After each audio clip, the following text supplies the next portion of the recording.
We welcome you to another live edition of the Sports Box, brought to you by our sponsor, Showcase Sports in Hamilton. Showcase Sports for the elite athlete. And by our friends over at CrowdPlay. Download the free CrowdPlay app today and check them out at www.crowdplayapp.com for details. Ladies and gentlemen, it's showtime.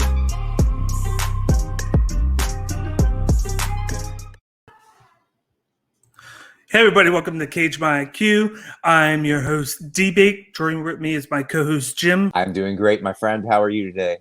I am doing good. And another week, another fun prediction show for the UFC. Yeah, what was your record last week? It was too rough. I think it was like 1-3, 1-4. Yeah. No, 2-3. It was 2-3. Okay, I went 4-1. Yep, definitely better than mine. So yeah. But today we will be previewing UFC Fight Night.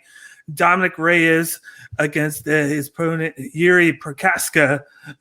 Trying to say that name is a skill in itself.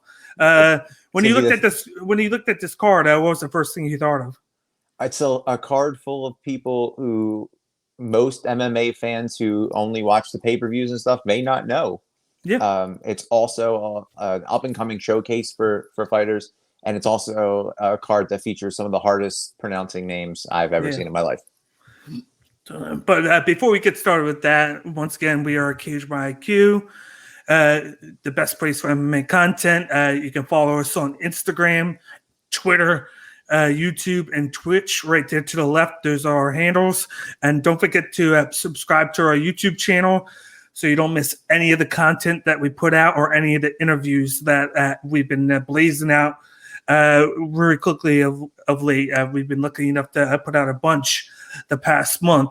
So don't hesitate to miss anything. Subscribe to the YouTube channel and just be ready for all the content. Now, get started with the card right here. Here's the first matchup on hand. We got a women's flyweight matchup between Poliana Botelho, who is 8-3 and is the minus 240 favorite, going up against Luana Carolina, who is 6-2 and is the plus 200 underdog. What do you think about this fight?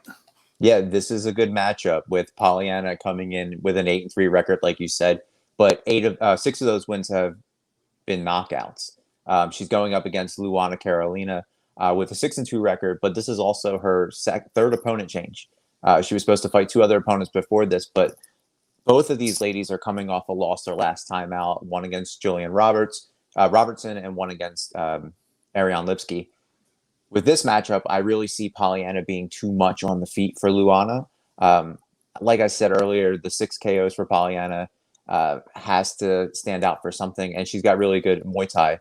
And Luana's a good fighter who, as of late, seems to be comfortable going all 3 rounds and using her reach to her advantage. And like I said, Luana has the 2-inch reach advantage, but I see Poliana being able to get in often. And if this fight goes to the ground, it's kind of a pick'em too, because they're both BJJ blue belts. Their games are evolving, so we haven't really seen both of these fighters in a few months, and we haven't seen them demonstrate a lot of their ground game. So it'd be curious to see who shoots for a takedown if that goes that direction. But all in all, with this fight, I'm going with Poliana via second round KO. That's a pretty good one. I didn't expect you to go that route because of what happened to her last time. But for me, it's a little differently. I go a little different. As you see here, we got both fighters. You got Poliana is to the left, and Carolina is to the right. Poliana is 5'8", 125, orthodox fighter. She connects on 70% of her significant strikes. She has 0.89 takedown average. Her takedown accuracy is 100%. So whenever she shoots, she gets her takedown, but then she's not really known for her submission. Whereas Carolina is 5'6", 125.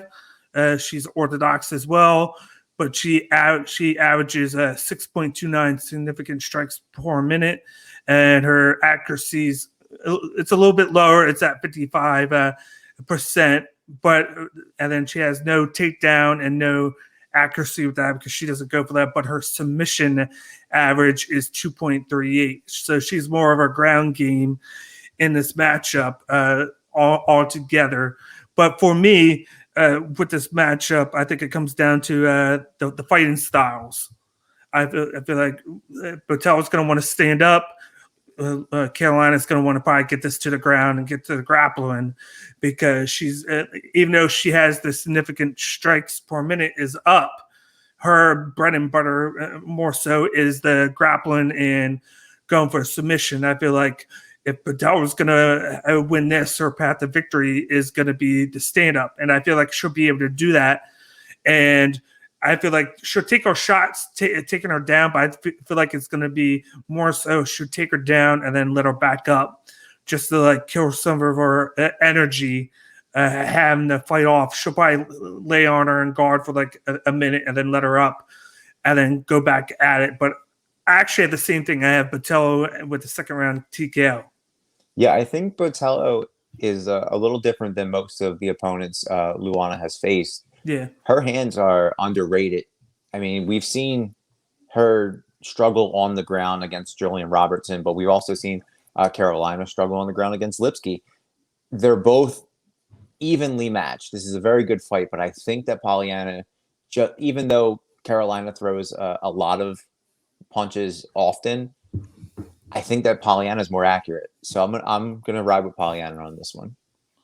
Yeah, definitely, and it's going to be a pretty good matchup. I was surprised when they got booked. I heard that they were supposed to get booked earlier, and then that got scrapped. But then they rebooked it, so obviously they both had interest in this fight. Yeah. Whereas usually, if something like that happens, you have both fighters go elsewhere, so because they already tried that route. But they definitely made this happen, and it's going to be a pretty good first fight on the main card. Yeah, I'm curious to see how Botelho addresses this because she was supposed to fight somebody earlier, and then just a month ago, her other opponent had to drop out, and they rebooked it with Luana. So, yeah, 3 opponent changes is pretty difficult when the styles are conflicting. So I'm curious to see how that training camp, a shorter training camp, affected her approach. Yep.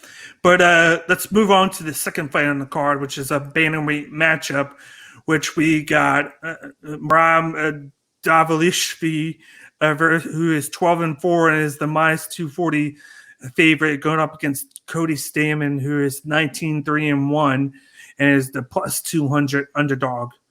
What do you think of this matchup? Yeah, I like this matchup a lot. Both of these guys have cardios for days. Merab is literally his nickname. He's a machine and is riding a 5-fight win streak with big wins over John Dodson and Casey Kenny.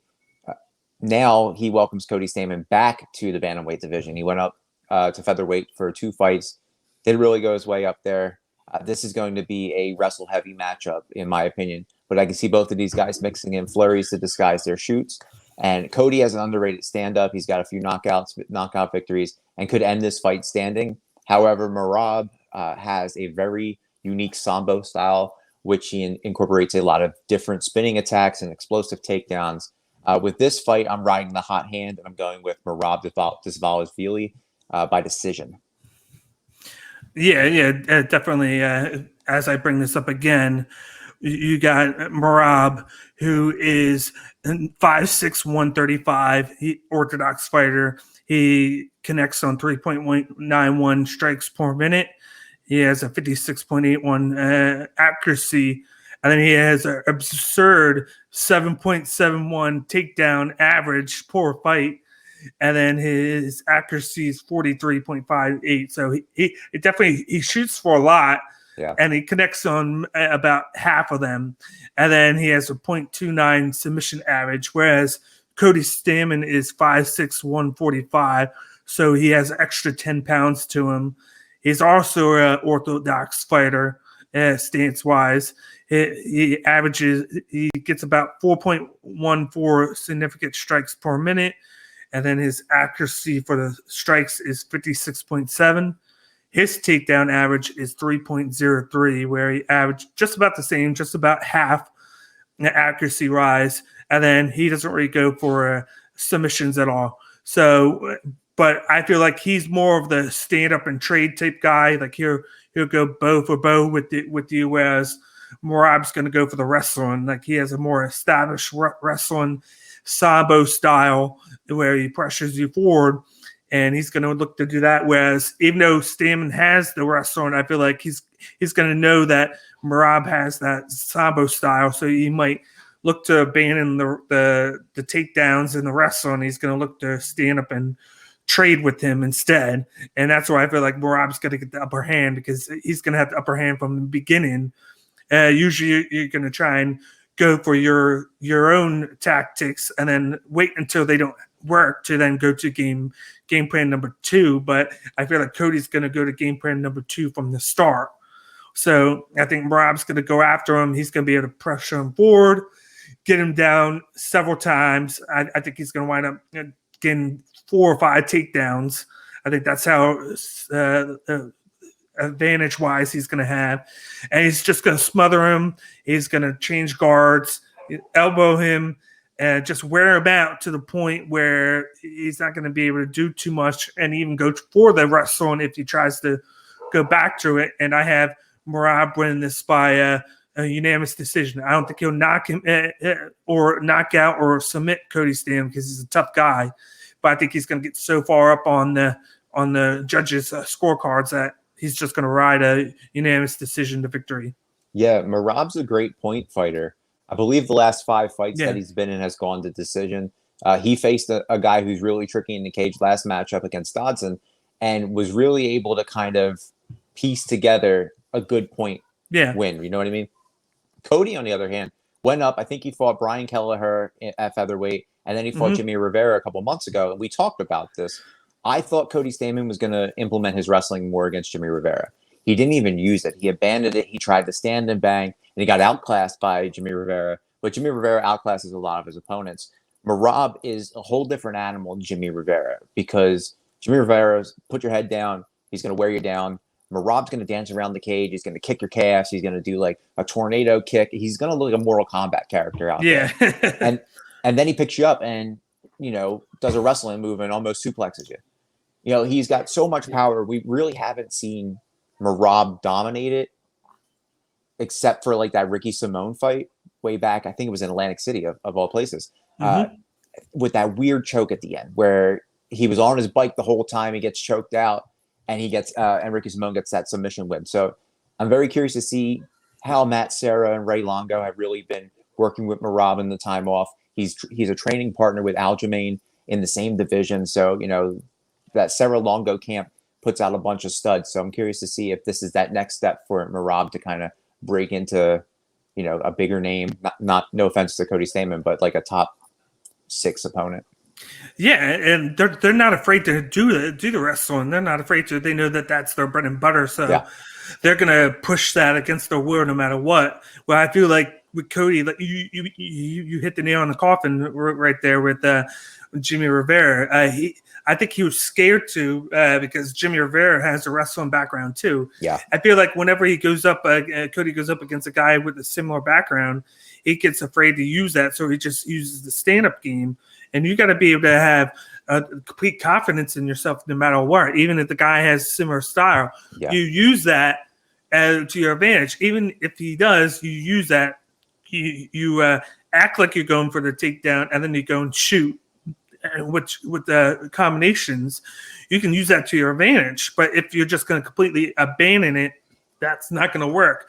Then he knows that you're afraid. It's putting him in the driver's seat. Yeah, it's like with Tyron Woodley, right? He would always feel confident in his punch power, right? One punch knockout. Yeah. And then later in his career, he abandoned his wrestling. You saw it against Usman, you saw it against Covington, you saw it against Burns, and you saw it against Luque. He just tried to stand and bang with you. And maybe that's Cody's thing, where he got a bunch of power punches in, some knockouts, and got comfortable and kind of abandoned the wrestling. But I'd like to see him go back to his wrestling, even though it's not, that super entertaining for a fighter. I like to see a wrestling clinic between 2 great wrestlers. Yeah. But let's move on to the next fight on the card. It's the third fight, which is a middleweight matchup between Sean Strickland who is 22-3 and is a minus 250 favorite, going up against Krzysztof Jotko, who's 22-4 and is the plus 210 underdog. How do you feel about this fight? First, I feel that I'm glad that this fight is happening without fans, because Sean Strickland is another Kevin Holland. He's always talking in the cage. But both of these guys are extremely exciting fighters. You have Sean Strickland, who's coming off a 3-fight win streak with the instant classic with Jack Marshman. Not only is it fun to watch him fight, but Strickland, like I said, is a talker like Kevin Holland. He's facing Jotko, who's also riding a 3-fight win streak, most recently beating former Cage My IQ guest Eric Anders. These two guys have knockout power, but they are also comfortable with letting it go to the distance with a combined 25 decision wins. So I expect this to be an entertaining fight. A lot of stand-up between these two is what I'm thinking. A lot of kicks, a lot of body kicks, real good stand-up. But I think this is going to be closer than a lot of people are putting out there. That 250 is kind of glaring to me. I'm going to go with Jotko by decision. I'm taking the underdog. I think that Strickland's going to talk his way out of a win here. Yeah, and then another Cage My IQ moment here. Both fighters here are training partners to two guys that I had the privilege of interviewing last month. And Jordan Young, he trains with Jotko, and then Sam Alvey trains with Sean Strickland over there in California. So they have ties to Cage My IQ past interviewers. So that's a good thing to note. But as you see here, Strickland is 6'1", 185, orthodox fighter. He gets about 5.09 significant strikes per minute, where he averages accuracy-wise 41.57 of those to connect. Then he has 1.26 takedowns per fight, and then his takedowns are usually 60% accurate. So he's usually pretty good with getting his takedowns. And then he has 0.42 submission average is per fight. Whereas Jotko is 6'1", 185. He is a southpaw stance, so it's going to be a little nice matchup with two different stances. He averages 2.98 strikes per minute, and then his accuracy with the strikes are 61.05. So he's more accurate when he goes for his strikes. And then he gets 1.27, just beats him by 0.01 on the takedown average. And then, but his average takedown accuracy is only at 35, so he shoots for less. I feel like with this matchup, with a lot of the things being the same, but the strike per minute, I feel like these guys are going to be just standing up and trading. They're not going to go for the takedown. They're not going to go for the submission. They're going to go for the striking and the kicks and whatnot. And if I know Jordan Young and how he trains, that camp uses a lot of kicks and a lot of combinations. So I'm actually going to go with you on this. I won't go too much into depth with this. I'm going to go with you with Krzysztof Jotko, and I'm going to go with him winning by unanimous decision in this matchup. I feel like he's going to mix up the kicks to offset all the striking that Strickland does, because Strickland is more so takedown, and then he mixes up kicks, strikes along with it. But his game's a little bit less, in my opinion, than Jotko's. I think people are going to sleep on Jotko because Strickland is the bigger name in this matchup.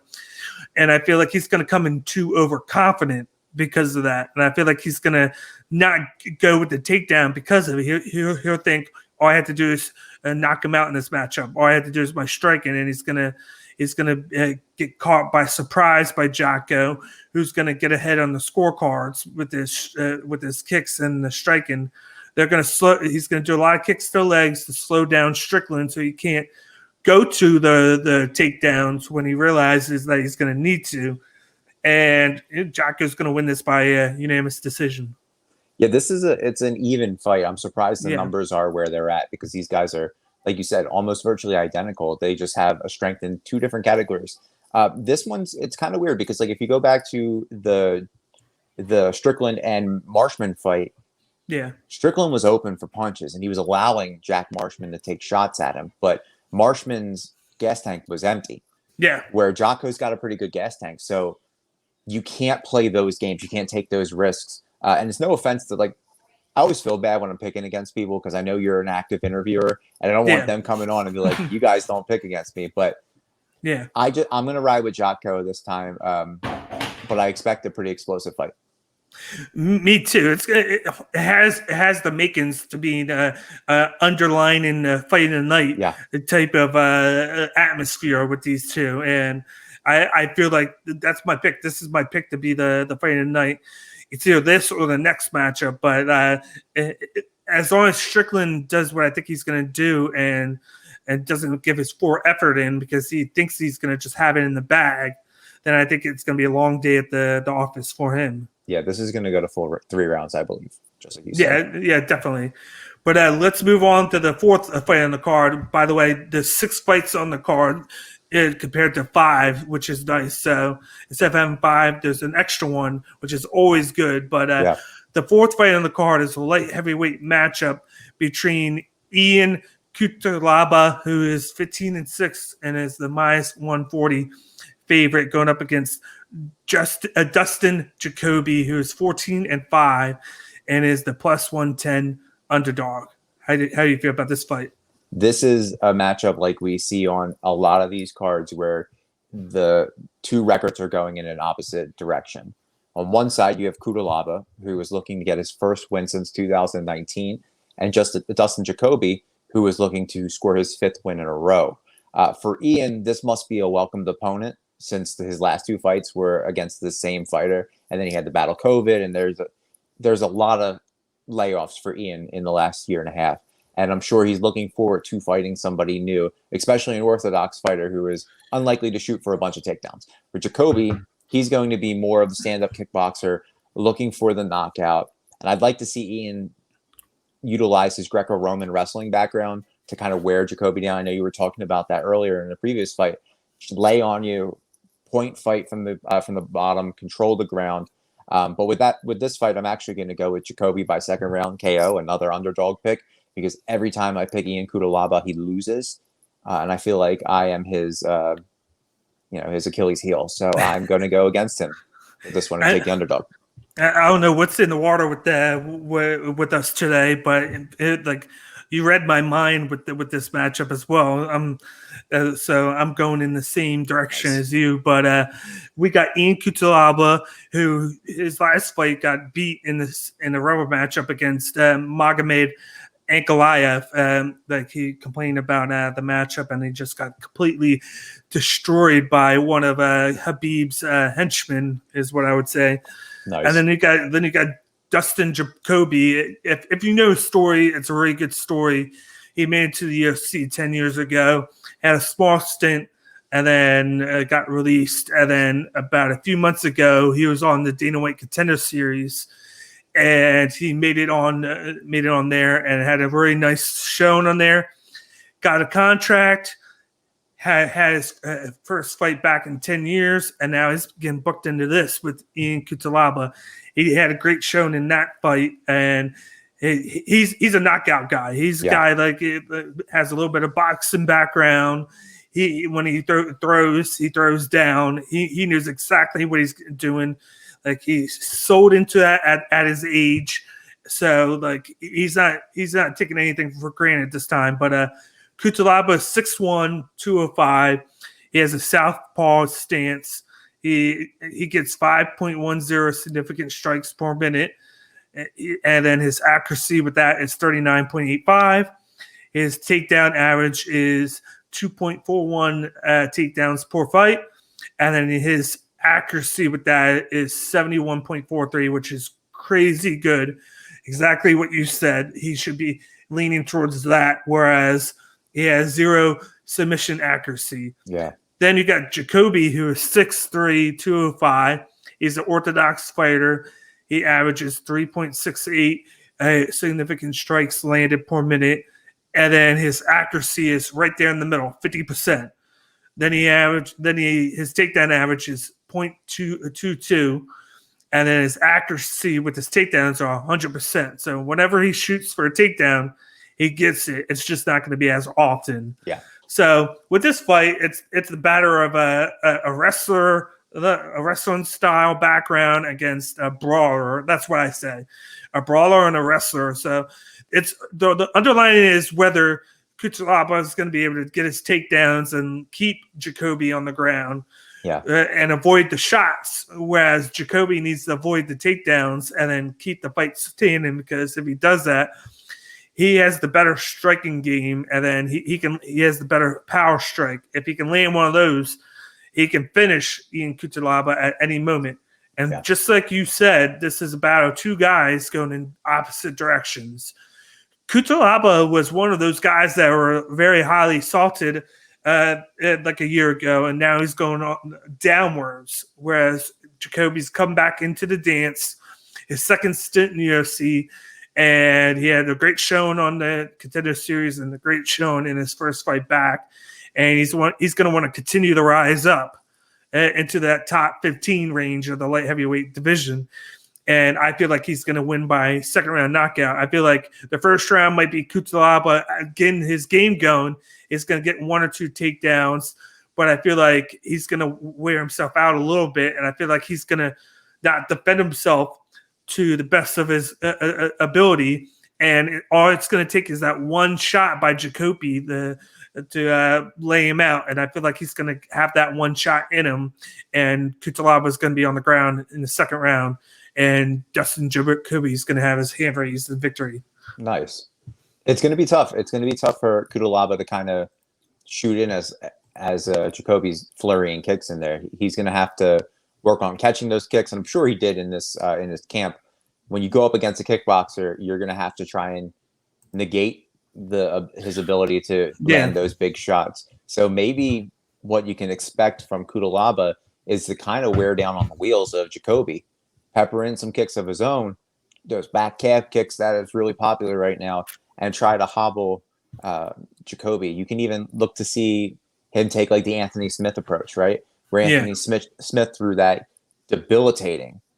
devastating kick to Jimmy Crute and kind of ruined my perfect record last week. But if you can kind of negate the big strikes and get closer to get your takes, your shoots for takedowns, I think it'd be easier for Cutelaba, but I'm still going to ride with Jacoby. Yeah, no, most definitely. Like that has to be his game plan is his wrestling and takedown, and then wear him out from there. Because Dustin Jacoby's his gas tank's not that great. Yeah, but he usually tries to manage it. Like once you get past round two, like he's basically tired. So I don't know, like if you can wear him out with the takedown in round one, and then just kind of coast round two. And then avoid the shot going into round three. Unless you can knock Jacoby out, that's your best path to victory, is to do that. Because by round three, because you wore him out with the takedown and smothering him in the first round, and then he probably tries to go gutting for you in the second round, he's going to have nothing left in the tank. I just feel like he's going to slip up in round two, and that's where Jacoby is going to catch him. Yeah, and we haven't seen a lot of different approaches to opponents from Cutelaba because he has fought Magomed twice. So I'm looking forward to see him against somebody else that's not Magomed. Yeah, me too. And difference-wise, opponent-wise, there's nothing any more different than Magomed to Dustin Jacoby. Absolutely, a complete striker against a complete sambo wrestler who's known for ground and pound. But that's what I think. I think it's a second round knockout by Dustin Jacoby. Nice. Yep.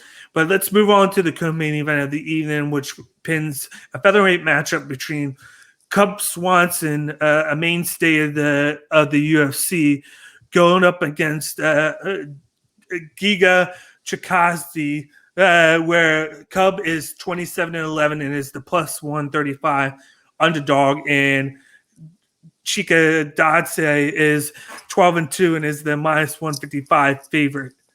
What do you think of this matchup? This is the most intriguing matchup of the night. It's a veteran in Cub going up against an up-and-coming fighter like Giga. The glaring difference between these two is the size difference. Cub Swanson is 5'7", where Giga is 6 feet tall. Giga is your knockout artist with tremendous stand-up and world-class kickboxing. He has a crazy liver kick from the opposite side called the Giga kick. And then Cub is one of the toughest fighters in the division, has faced some of the biggest names and come out on top. In order for Cub to win, he needs to use his MMA experience and his unusual octagon movement to his advantage. He should look to get Giga on the ground if he can, negate that reach advantage, and use his BJJ black belt to his advantage as well.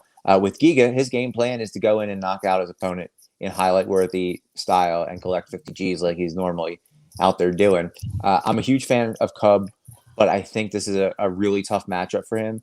And with that being said, I'm going to go with Giga by a KO. I just don't know which round. I think it's going to be the second round.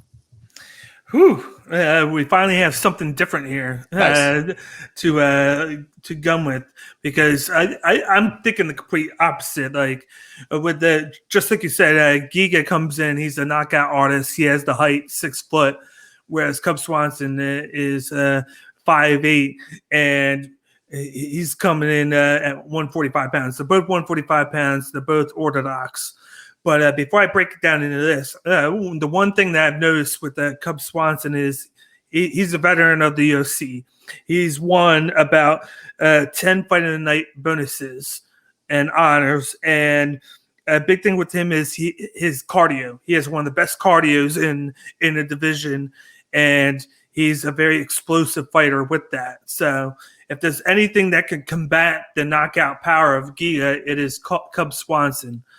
Cub Swanson is coming in 4.64 significant strikes landed per minute. His accuracy is at, I believe it's 64%. His takedown average is 1.09, in which his accuracy on that is 51.06%.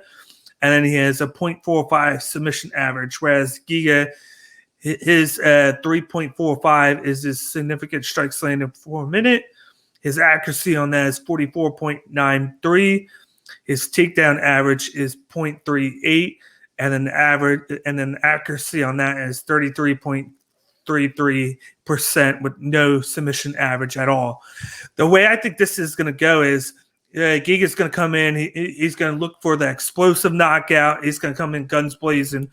But because of the gas tank and the cardio of Cub Swanson, I feel like he's going to go in for the takedown.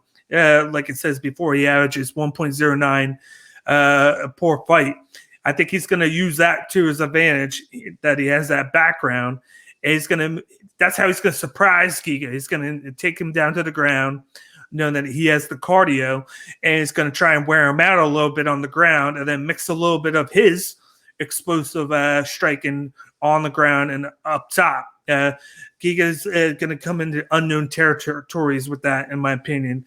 And it remains to be seen how he's going to do when the pressure's on him being on his back. But I feel like Cub Swanson's going to pick this up. He's going to get his game going. He's going to avoid the lethal shots of Chadaski, and he's going to pick up the unanimous decision victory over his opponent. So Cub Swanson by a unanimous decision. I'm not mad at that. I love Cub Swanson. So any chance I can see him win, I'm happy for him. He's also been training with a bunch of killers, right? So if you look at his training partners, Juan Archuleta, right? Bellator, great champion. Yeah. Lance Palmer, PFL champion. TJ Dillashaw, who unfortunately had to get scrapped from his upcoming matchup because of an eye injury, but former UFC champion. All of those guys are really good wrestlers. So it kind of looks like the game plan's set, right? That Cub's going to take more of a ground approach, because we haven't seen Giga on the ground. We haven't really seen a lot of Giga in general. He's a quick in and out kind of fighter. Knock him out, get him out, we're good. So I would like to see Cub implement his ground game for sure. Yeah, because if he can't, then it's going to be a long day at the office, because then he has to contend with the knockout shots that Giga has. And then his best bet, Cub's best bet, is to make this fight go longer than what it should. go, because Giga's the one is going to want to finish this as soon as possible because he knows that Cub has a gas tank and he could go forever. And more than likely, he's going to go for the unanimous decision. That's what Cub's going to go for, and Giga is going to be like, okay, I got to knock him out, or at least get a shot on him early to slow him down. Because if I don't, that's not going to work in my favor. It's going to work against me, and he's going to do whatever he can to limit how many shots I can get off. Yeah, Cub's a savvy vet, so he's going to try and work that decision and wear out this young fighter. Yep. But let's move on to the main event of the evening, which is a light heavyweight matchup that I'm looking forward to between Dominick Reyes, who's 12-2 and is the plus 110 underdog, going up against Jiri Prochazka, who's 27-3-1 and is the minus 130 favorite. How do you see this going? Yeah, I think those numbers changed since yesterday, so I'm curious to see what happened. This fight has title implications and is quite similar to the Kudalaba and Jacoby fight in terms of records. Reyes is coming off of 2 big losses, albeit it was against John Jones and Jan Blachowicz, whereas Jiri is coming in having won 11 in a row. He hasn't lost since 2015 and also has a win versus the current Bellator light heavyweight champion, who's no slouch in his own right. When it comes down to this matchup, they both have devastating power on their feet. But Dom has an evolving ground game with 2 wins via submission. Jiri is your stand-up and throw fighter, but has such a bizarre style that gives unusual looks and very little setups. If you go back to his fight with Volkan Oezdemir, he kept his hands down and took some shots and kind of absorbed a lot of shots. At one point, I think Oezdemir buckled him a little bit. He needs to be careful with Dominick. Dominick has a lot of power, not saying that Volkan has no power, but Dominick has a lot of power. And speaking of Dominick, he has faced the tougher opponents and the tougher competition and is due for a big win to reestablish his name in the division. However, with all that being said, I see Jiri Prochazka using that 3-inch reach advantage to get in and get the win. So I'm going to go with Jiri by a 3rd round knockout. Yeah, for me, it depends on which which Dominick Reyes we see in this matchup, because the one we saw in John Jones was to perfection. Yeah, and then his fight against Jan Blachowicz as well, I believe it was. It was just near perfection, where he would circle around, use the octagon, kept on staying to the side of John Jones and just throwing strikes, throwing input, and then avoiding the shots that he needed to avoid. And he looked like he was in perfect shape doing that. Whereas in his fight against Jan Blachowicz, it was the complete opposite. I looked like he was out of shape. He looked like he was just out of it. His game plan wasn't going. His just mood was completely different. I feel like he was still thinking about the John Jones decision, because in my opinion, he should have got that victory, and he wound up getting the loss. And I feel like it stuck with him through that whole training camp, and then the whole fight against Jan Blachowicz, who just looked more hungry in that matchup. But he has fought the better competition. But just like you said, Jiri Prochazka presents a crazy different style that you just can't mistake. But going into the stats right here, you got Reyes, who's 6'4", 205. He's a southpaw fighter. He gets 4.53 significant strikes landed per minute. His accuracy is 50.35. His takedown average is 0.20. And his takedown accuracy is 15.67. So he doesn't go for the takedown that often, but when he tries to, he gets lucky once in a while. And then his submission average is 0.20, whereas Jiri's 6'3", 205. His reach is at 80 inches. That's something to note in this matchup. Just like you said, it kind of has that reach like John Jones, where it's a long reach. He's an orthodox stance fighter. His significant strikes land per minute is at 5.67. His accuracy on those is 45.21, which is just about halfway mark. He doesn't go for takedowns, So he has no accuracy because he doesn't go for it. And then he doesn't go for submission. So you can definitely tell his style is standing up and trading. That's what his style is. He knows what it is, and that's what he goes for. It's worked for him. He's 27-3 for a reason. Whereas Dominick Reyes, he uses his cardio. He has great cardio. That's what he uses, but he's prone to get hit with bad shots every now and then when he's not focused on the fight, as you saw with the Janovic fight. His focus slipped just a little bit, and that's what cost him the fight. And I feel in this matchup, it's going to be better. It's 5 rounds. He's going to use that to his advantage. He's going to move around, but I feel like he's going to slip once.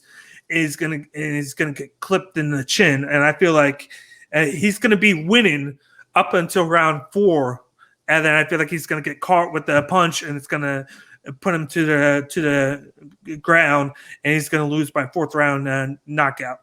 Okay. I agree with you with what you said about Reyes after the John Jones fight. I think he hung his cap on that he was the champion. Great fight, probably the best we've ever seen him, despite the outcome. I agree. I think he should have got that nod as well. It was very close, and I understand that the judges went with Jones because he's the champion, and you got to do something spectacular to take the belt from one of the greatest. Yeah. But with Jiri, like, I'm curious to see what his gas tank is like. A lot of his fights don't make it out of the 1st and 2nd round. So if we're going in a 5-fight main event, I'm going 3rd round KO. I still think his gas tank might be in question. And I know you said 4th. That's still a big question. I'm curious to see where they go with Jiri after this. His rise to stardom in the UFC is crazy. I think this is, a 2nd fight in the UFC? I believe so. It was Volkan was his first one, and before that he was beating CB Dalloway in another promotion. So obviously they think highly of him if they're already giving him to Dominick Reyes, who is just coming off of having a title fight and then having a fight against the new champ now in Janovic. Yeah, 2 title fights in a row. So obviously, he has high hopes. Dana White has high hopes for Jiri if they're going to feed him right to the wolves right away, going from like Otis Smear to right to Reyes. That's a big jump, in my opinion. It's huge. You're going from unranked to 7, and now you're fighting 4. If he beats Dom, he's in and out. Like we said, he's quick. He's quick to get these wins. If he comes out unscathed, they're going to keep him ready and keep him in the wings for a backup for that Glover and Jan fight. And if Glover doesn't make it, they're just going to throw these 2 action figures into the cage together and fight. I'm very interested in this fight. Yeah, so am I, just for that matter. And then just thinking of how the light heavyweight divisions and all these new talent, you had Ankalaev moving into the top 10. Mm-hmm. You got him right here. You got Rakic right there. I would love to see Rakic against Jiri Prochazka. That'd be a barnstormer in itself. You still have the champ. Thiago Santos versus Thiago Santos. Yeah. And then, of course, you got Glover Teixeira, who's fighting the champ, Janovic. And then you got Span. You got Anthony Span. Smith. You got Anthony Smith. You did have Jimmy Crute before the crazy leg kick. So likely they're have a rematch, I think. And then you even have the winner of Paul Craig and Jamal Hill. Yeah. So you got all these guys right there that are looking to break into that title picture, and this guy just comes right in, gets the fight, wins it, and then now he's getting this top 5 matchup. Yeah. Where my favorite guy in the division, Magomed Ankalaev, had to do a little bit of damage to get into that top 10. And I think it's because of Prochazka's record. He's an established fighter, so I think that's why they did it.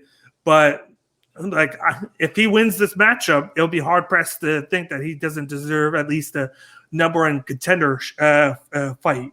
Yeah, for sure. Like him and Santos would make sense right after if this is a win, maybe in the summer or the early fall. Well, that's why I think it's him and Rakic, because Rakic won, and Rakic I think is ranked number 2. I think now. So man, what an ascent of power on his too. It's crazy. Like 3 years ago, the light heavyweight division was nothing like this. It was John Jones and DC just jockeying for position and fighting each other on Twitter. And now we have a huge batch of new blood and new fighters that are exciting and powerful. It's great to be an MMA fan right now. Exactly, and that's why you have all these different avenues now that Dana White is working from. You had LFA, which he's getting guys going to Dana White Contender Series, and then now that you have fighters fighting more than just once every 3 months or every 4 months, you got guys taking fights on 3 weeks, 4 weeks notice. Yeah. So they're fighting more, and it's making them want to come there and fight and give it their all, because now they're going to get paid more by giving more fights within the year, because usually at the most you would see him fight 3 times a year. Yeah. Now seeing Figueiredo, who had 6 fights last year, or Kevin Holland, who had 5 fights last year, it's making an emphasis on the fighter now, and they're getting more crops of talent from different promotions or side promotions that are coming in. Yeah. So it's helping out and building divisions with the younger talent. Yeah. It's like I said, man, it's great to be an MMA fan outside of UFC. You've got, you got one championship killing it. PFL's back. You have Bellator, LFA. You have so many good things going on right now. So I'm excited. But this fight, I think this is going to be the fight of the night, honestly. I think that this is going to be the best fight of the card. I was thinking that, but it depends on what Dominick Reyes shows up. I don't know what version of him is going to show up, because, like I said, the past 2 fights, we've seen 2 completely different versions of himself, just in mindset and then his game plan. Yeah. Totally different. And I think he needs to be on the ball, because he can't slip in this matchup, because if he does, just like against Jan, he's going to get caught and he's going to get put to sleep. Yeah, we need the Dominick Reyes that fought Chris Weidman. Exactly, definitely, because that's him at his best. But that is the end of our UFC Fight Night, Dominick Reyes versus Jiri Prochazka preview show. I'm your host, D-Bake. This is my co-host, Jim. You can find us every Thursday afternoon or night, where we post our preview show on the YouTube page. And then you can find me every Monday night at 8:30 on YouTube, Facebook, and Twitch, where me and Miles Long will recap the show with everybody. It's a great thing. We recap it. We do a little bit of BSing and talking about the news. And then we just hear feedback from all the fans. So we thank everybody that tunes in every week. But like I said before, this is Cage by IQ. You can follow us on Instagram, Twitter, YouTube, and Twitch.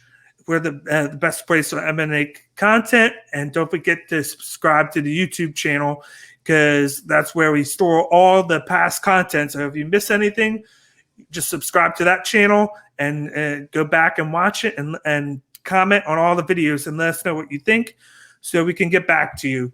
And then, once again, we are affiliated with the Sports Box. You can find them on Facebook, Twitter, Instagram, and YouTube.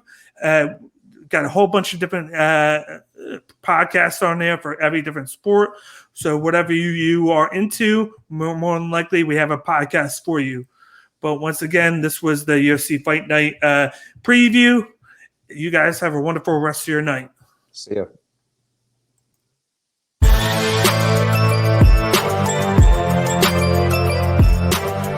Thank you for watching this episode of Cage My IQ on the Sports Box. Please remember to follow us on all of our social media outlets. On Facebook at Sportsbox Show, Twitter at Sportsbox Show, Instagram at The Sportsbox Show. Find us on YouTube and join Outside the Box, our Facebook sports discussion group. The Sports Box is brought to you by our sponsor, Showcase Sports in Hamilton. Showcase Sports for the elite athlete. And also our friends over at CrowdPlay. Download the free CrowdPlay app today and use promo code THEBOX at sign up for 10 free points. Thank you for joining us.